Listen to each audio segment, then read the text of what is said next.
Hello everyone, here I am with today's The Hindu editorial of 9th September 2021. Before we move further on to read the editorial, let us have a quick glance over the vocabulary words that we're going to come across in this session. So, the first one is consensus. It means a general agreement. So, before you make any decision in your life, you take the consensus of your parents. Next is surge. It means a sudden powerful upward movement, especially by a crowd. So, next is venturing. It means undertake a risky or daring journey or course of action. So, that basically means to undertake something risky and challenging. Next is resumption. It means to resume something. That is to do something again after a period of gap in between. Next is alacrity. It means brisk and cheerful readiness. This basically means, in simple terms, eagerness to do something. That is willingness to do something. Underscore is to underline something, that is to pay importance or show or highlight something. Next is staggered. It means walk or move unsteadily as if about to fall. So unsteadily is basically unstable and shaky. So that means there's things are not smooth and yeah. Next is cohort. It means support. Caveated means warning. Advocacy is public support for a recommendation of a particular cause or policy. So, if you look at the current times, the farm bill that was passed last year, it does not, people do not show a lot of advocacy towards it, and there's a lot of uh, public protest against it. Next is nascent. It means especially of a process organizations just coming into existence in beginning to display signs of future potential. So that means something that has started up and it has the potential to grow and be there in the future as well. It has that potential. So now let us read the article that is read as back at school. The nascent reopening of school can be sustained with a commitment to safety. So here it's saying nascent is that it has the potential to grow and to continue like that in the future as well. So the nascent reopening, that the way schools have opened up, we can assume that, and we are hoping that it will continue like this, because not very much cases have been reported since the opening of the schools. And this is only possible if we show the commitment towards the safety in meanwhile. State governments have taken the difficult decision to reopen schools for some classes, encouraged by a consensus among public health experts that the benefits to students and society at large outweigh the risk of COVID-19 surge. So here it's saying that the state government has made a very difficult decision in this pandemic to open up schools for higher classes, and this has been done after the consensus, that is the agreement, and by taking approval of different experts. And they have stated that opening of schools is more beneficial than not opening, because then the country's future is at risk, because most of the population, more than 50% of them, are not able to uh, conduct the online classes and are not receiving any education at all. So so opening up schools is although very risky, but it is better off than not opening. A week after many of them reopened, mainly at the secondary and higher secondary levels, infections among teachers and students have not triggered an alarm, although general social attitudes towards the pandemic have turned negligent.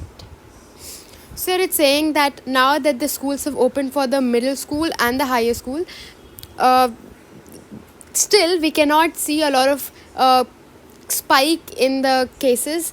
There hasn't been any cases that have been reported from the schools as for now, but still we can see that there's a lot of negligent towards the norms that we need to follow and the precautions we need to take. Data from Tamil Nadu show that post-reopening, about 30 students and teachers have tested positive, to which the state has responded by tracing contact and testing while keeping the institutions open. So we can see that already there have been cases reported of the COVID-19 post opening the schools. That is in Tamil Nadu. And still, after, despite the fact that there have been cases reported, schools have not been shut down, and instead they have tried to trace the people who were in contact with those students and teachers and get their tests done, and to quarantine them and taken uh, precautions instead. Kerala, which has struggled to contain the infection rate and continues to report about 25,000 cases a day, is venturing only to reopen residential higher education institutions and final year college classes within a bio bubble of at least single dose vaccination. Resumption of schooling continues to pose a dilemma. So, Kerala, state which is far more developed than any other state in India, is uh, very is not confused, but is reluctant to open classes and schools for all the middle school as well. But they have decided to open schools for only higher education and the college students who have already got first dose of vaccination. This can also be related to the Nipah virus, because we have already seen that there is another outbreak of virus in Kerala, and that also they have tried to make sure that they get single dose of vaccination before they are coming to attend the schools. The crippling absence of education for millions in the country has raised the question of whether governments have shown alacrity to limit the harm from prolonged closures. So, this absence of education, the absence of schooling for thousands in the country, not even thousands but millions in the country, has raised the question that whether the government is truly concerned about the education, or is eager to open up schools, and is taking this matter seriously or not. A study by Economist in August showed that that a mere 8% of students in rural areas had regular access to online learning, and 37% were not studying at all. It also found that only a minority of students with smartphones, that is 31% in urban areas and 15% in rural setting, received regular instructions. So that means you can see that such a small amount, that not even half of the population of either city or either a rural or urban area is able to receive online classes. So in urban areas it's 31%, and in rural areas it's 15%. And if you look at the rural areas, then there only 8% of the students are able to attend regular classes, and also 37% are not attending classes at all. So you see, only very few sections of the society who are rich enough to afford smartphones for all their kids, and where there are good network services, only children of those families are able to attend their classes. This crisis has remained neglected for over a year, and the findings underscore the need for personal teaching to resume. So this has been continuing for 1 year, and so you can see how much loss it has caused to the students who were not able to attend classes at all, or who were but were facing a lot of internet issues and connectivity issues. So this finding underlines the need for person to person teaching to resume. So this data tells or highlights that how important it is to open up schools, because the country is at loss. More than half of its population is not being educated, and that is going to affect the future of India. Among the major concerns surrounding reopening of schools is possible transmission of the virus on campuses, with implication for vulnerable individuals in the student's home. So, one of the major concerns regarding opening of schools is the transmission and of the coronavirus from one person to the other, and also among those students, the ones who are vulnerable, they are more at risk, and the students, when they return back to home, the people like the old people or the young ones in their family or are also vulnerable. So if any of the students catches the COVID-19, then their families, the vulnerable section portion of their family, is at risk. Here, the advocacy of European Technical Advisory Group on schooling during COVID 19, smaller classes size, wider spaces between desks, and staggered breaks at school is worth considering.